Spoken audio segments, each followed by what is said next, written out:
Setiap bulan, jutaan wanita mengalami nyeri haid yang dianggap normal. Tapi tahukah kamu, di balik rasa sakit itu bisa jadi ada endometriosis, penyakit misterius yang diam-diam merusak kesuburan wanita.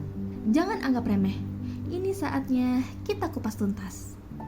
Sebenarnya, apa itu endometriosis?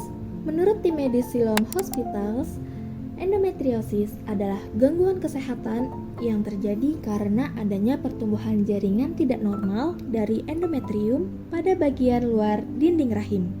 Pertumbuhan jaringan endometrium yang tidak normal ini dapat terjadi pada ovarium, vagina, saluran kemih, atau bahkan usus.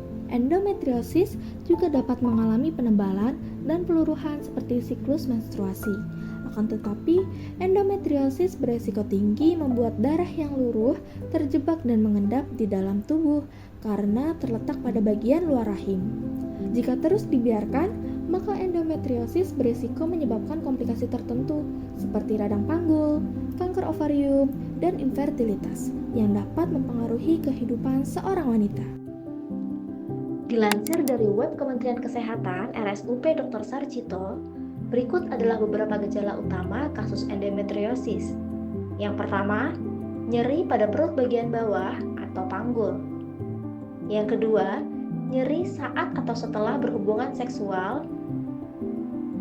Yang ketiga, nyeri saat buang air kecil atau buang air besar selama periode menstruasi. Yang keempat, pada kasus tertentu juga ditemukan heavy menstrual bleeding atau pendarahan menstruasi yang berlebihan atau berat. Yang terakhir, keluhan pada saluran pencernaan yang bersifat siklik terutama pada periode menstruasi seperti kembung, diare, bahkan konstipasi. Menurut suatu artikel Jurnal Kesehatan tahun 2023 tentang kasus endometriosis di Indonesia, disebutkan bahwa terdapat korelasi antara parameter klinis dengan kasus kejadian endometriosis.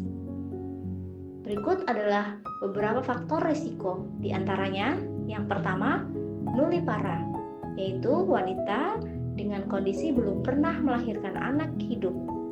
Yang kedua, flor albus, yaitu wanita dengan kondisi keputihan yang bersifat patologis. Yang ketiga, wanita yang melahirkan pertama kali pada usia di atas 30 tahun. Dan yang terakhir, yang keempat, wanita dengan siklus menstruasi yang panjang. Dalam buku Transformasi Penanganan Endometriosis, Prof. Muharam menyebut 6-10% wanita usia reproduksi mengalami endometriosis. Rata-rata penderita endometriosis terlambat didiagnosa 7-10 tahun karena gejala yang dianggap normal. Endometriosis berdampak pada kehidupan sosial, edukasi, pekerjaan, aktivitas seksual, serta kesehatan mental dan emosional, serta pembiayaan yang mahal. Jangan tunggu parah. Ini metode diagnosa yang direkomendasikan berdasarkan Jurnal Diagnosis and Management of Endometriosis. Yang pertama, USG transvaginal untuk melihat kondisi rahim, salah satunya dengan memasukkan alat ke dalam vagina. Yang kedua, MRI untuk melihat secara lebih jelas kondisi organ dan jaringan dalam tubuh, termasuk lokasi dan ukuran pertumbuhan endometriosis. Yang ketiga, laparoskopi untuk melihat bagian dalam perut pasien sehingga dokter dapat mendeteksi keberadaan endometrium yang tumbuh di luar rahim. Jika kalian mengalami gejala-gejala seperti yang tadi disebutkan, terutama jika sampai mengganggu aktivitas sehari-hari, maka kalian harus segera lakukan pemeriksaan ke dokter. Bagi teman-teman yang ingin mengurangi resiko terjadinya endometriosis, kalian dapat berolahraga secara rutin, mengonsumsi makanan sehat dan bergizi seimbang, dan juga mengurangi konsumsi minuman beralkohol dan berkafein secara berlebihan.